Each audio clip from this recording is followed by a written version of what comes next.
Part 3. Woo! So, I'm just not supposed to get this video out. So, let me start talking fast. So, I just think, sometimes God he have to, you know. Um, for different reasons, for different people. I just feel like he have to. So, that's what I think. Um, he came and got those two boyfriends. Or, it could have been um, someone else's using their free will to do evil, nasty things. But both of the boyfriends died. Now, when you dealing with somebody and you constantly taking care of them, and they just depending on you, and they won't, um, you know, get on their own feet and take care of themselves, you know, and they can. They're able-bodied. Sometimes I think God intervenes with that. So he pick and chooses when he intervenes. I know how this sounds, but that's just what I believe. Now, sometimes God will remove that source from you or from a person so that the person can start getting on their own. You know what I'm saying? Like, God has to remove the source. He probably don't want to, but that's just the only way. Okay? So there's that. It's not like the person that was the source was like the bad person or something. It's just this other person that's dependent on them will not, learn or do on their own or do for themselves.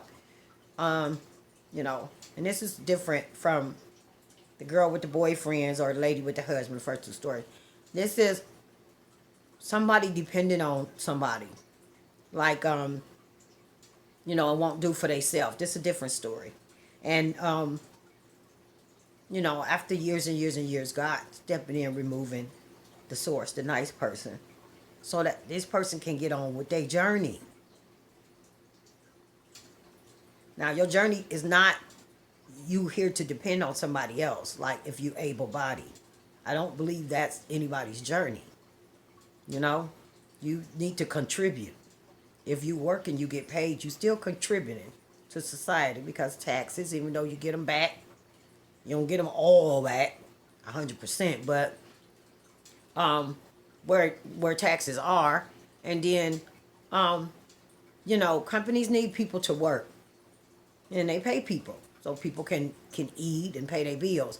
So it's still a chain of, it's a connection chain where nobody's really getting nothing for nothing, but you contributing it. You get what I'm saying? So, your employers contribute to you, you contribute work to them.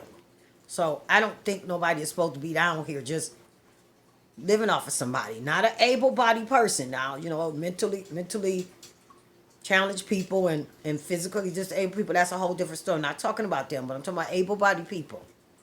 So just remember, if you can stand on the corner and beg with that hand out, that hand can do other stuff too. Yeah. But I do give to people that be standing out begging, so I need to shut up. I do. All right. And then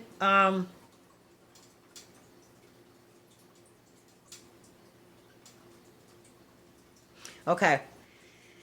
So then this story real quick about a couple that lived over by me in Cleveland, and it was like a Muslim guy, and then he had a wife, and he was like a real dark skinned man, tall man. You see him, he was old school, maybe in the 60s, and he was standing out with the other old school guys, and they stand out there and talk. And then it was him, and his wife was real light skinned, like a what we call a high yellow. And so it was you always saw him. You saw her very quick getting out the car, going in the house, or getting in the car. You rarely saw her. And the rumor around the story was, let me go fast because these videos is trying not to record, but the story was that She had lost 2 or 3 sons. I'm not sure if I got this right. I know it was more than one. So I'm gonna say 2 or 3. I think it was 2.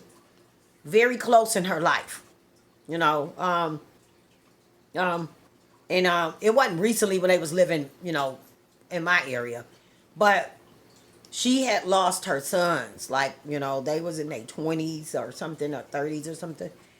And I think one died in prison or something, and I think the other got killed, shot in a bar or something. I'm not sure. And then one maybe was in a car accident. But anywho, she just went into a self preservation kind of defense mode. She just didn't trust anybody but that dude. I can't even think of his name. I wouldn't say it anyway. But like, she didn't come out the house. You know, she just went into, she just went into hibernation. He did everything. The man did everything.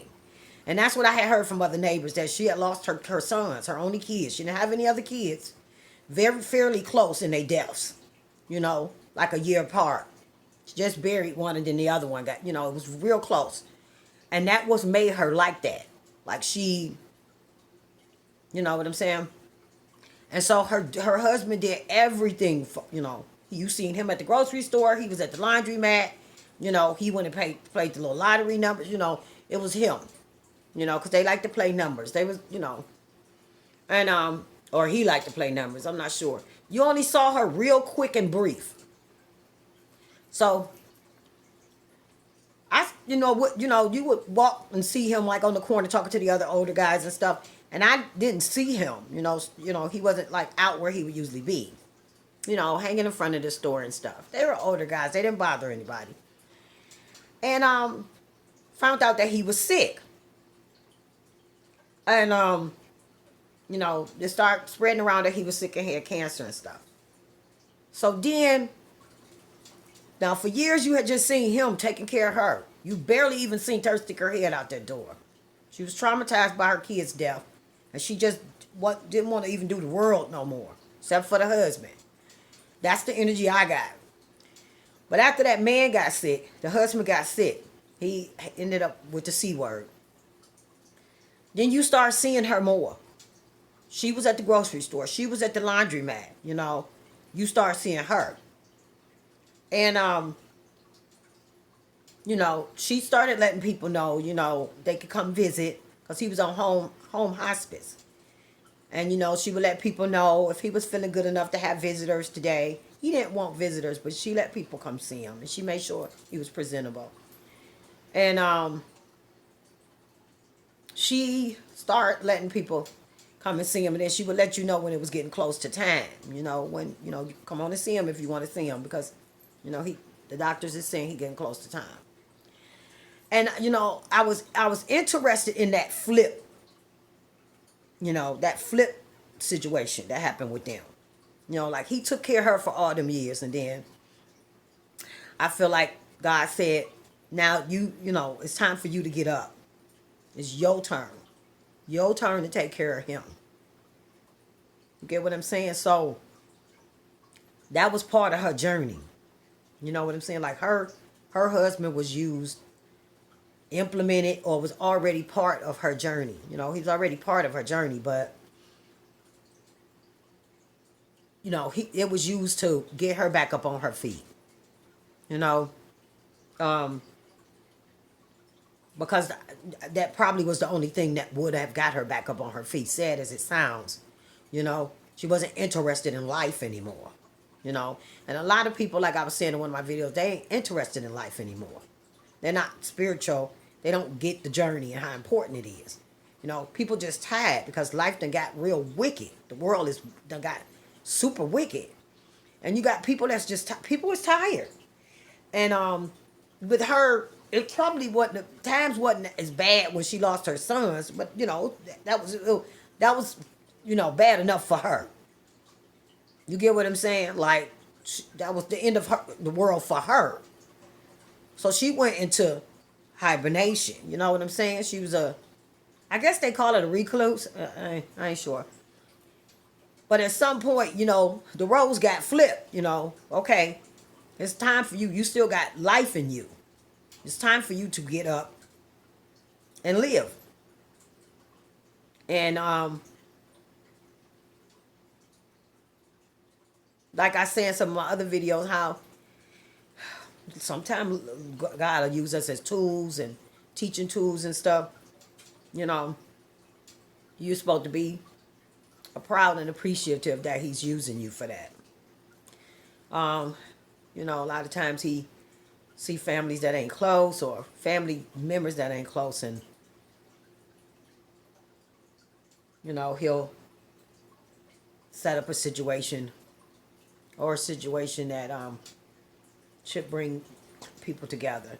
So a lot of times it's not always about you if you're sick, or it just may be about people in your immediate circle. And God sometimes set up little lessons and stuff just to watch others' reaction. You get what I'm saying? So you just might be the tool. You know, maybe He wants to see how, if your kids gonna do right and come around and take care of you, your grown kids, or if your family members, sisters and brothers is going, maybe he really watching them to see how they are gonna interact and react to this, and they being watched and judged on this, not you, the one that's actually sick. It could be a lesson for both of y'all. Maybe it could be for just you. Maybe it could be for, but you have to understand. Try to understand that you'll never understand how He completely works His stuff. Some people think they know, but yeah. So, yeah, that was that. So, as the Muslim guy start getting sicker and sicker, she had to come out of hibernation. She had to get up and go to laundromat. She had to go get the groceries. She had to get up and start living again in order to take care of him. So that's just a story that I wanted to share. You know, with y'all. It ended up in 3 parts, and it shouldn't have, because cameras and phones kept running out of. I gotta get a whole new camera. This is why I got my Cash App on there that don't nobody send nothing to. FB 1974. When you pull it up, you'll see Everetta Brown. You'll see me. And nobody sends me anything, but no, that's okay. We still gonna watch and we still gonna make videos. But I do need a new. I could use a new camera, better phone, little stuff like that. I really don't need a lot. I ain't gonna lie and make up stuff. But I could use some better stuff. You know what I'm saying? Like, I had to mess around with the ring light a little bit. I got 2 of them, but I kind of had to put them together to get exactly what I wanted. And I want to start doing whole body shots. That's not important, but just for people who may want to see me in my entirety, that's okay. I don't think it's weird or nothing. But yeah, if anybody want to send anything, you know what I'm saying? It's $, capital EVER, and then it's a one ever 1974, I believe, but I ain't got it right in front of me. But you can go check. And if y'all want to send anything to that Cash App, I could get better phone. I could get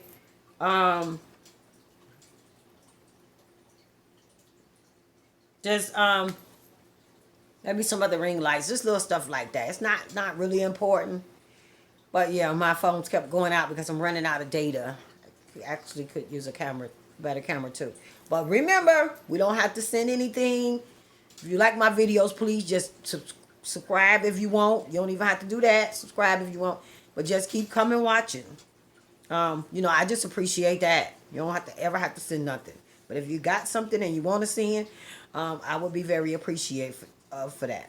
So that was my little thing that I wanted to do. And that was just about, how God can remove people from your life for certain reasons and different reasons. He will remove people. I believe if he feel like others are just being,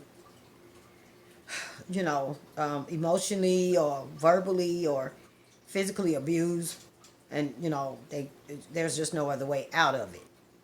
And he wants the other person that's being abused. He wants them to continue on with their journey. You know, so sometimes bad people don't understand the journey, life journey. They don't understand it. They're not interested in it. And so why should you mess up somebody else's journey that's focused on their journey? So, um, okay. Well, thank you. This is Spooky Girl, and thank you guys for listening. I love y'all. Bye bye. Peace.